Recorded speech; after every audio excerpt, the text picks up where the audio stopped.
Hi everybody, this is Liam Hulse and you are listening to the Market Watch Review. In today's release, we'll cover the following topics. USD continues to strengthen across the entire spectrum of the market. AstraZeneca stops phase 3 COVID-19 vaccine trials. The stock market crash and Brexit problems. Bank of Canada interest rate. And the sale on the oil market. Today we will discuss the general strengthening of the US dollar, which is already quite difficult to call a correction because the US dollar index has strengthened by almost 2% from the previously reached lows.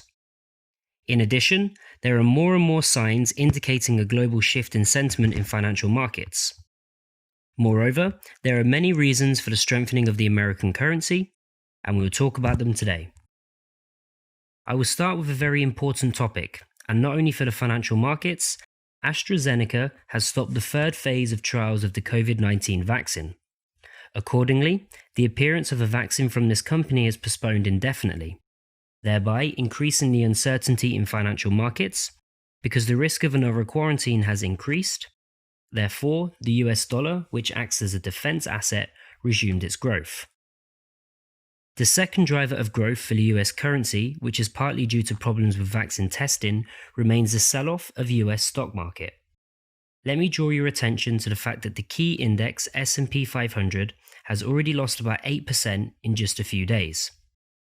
At the same time, many companies from the tech sector fell by more than 20%, thereby contributing to the strengthening of the USD.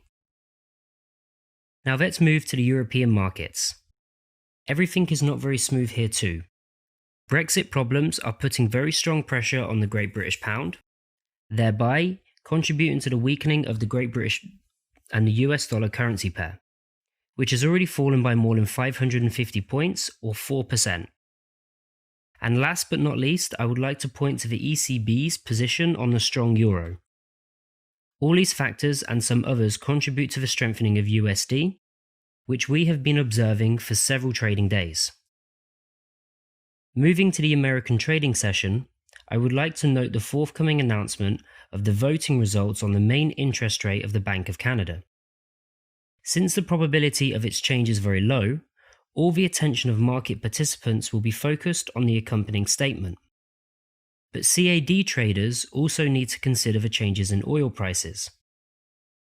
Over the past 5 trading days, the price of black gold has been declining, and there are a number of reasons for this.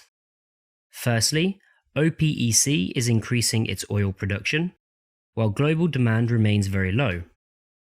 Secondly, Saudi Arabia continues to cut prices for exported oil to Asian countries. As a result, we are witnessing a general weakening of the Canadian dollar amid the collapse of oil prices by more than 15%. That's all from me. Closely monitor the news background and be prepared for all the surprises of the market.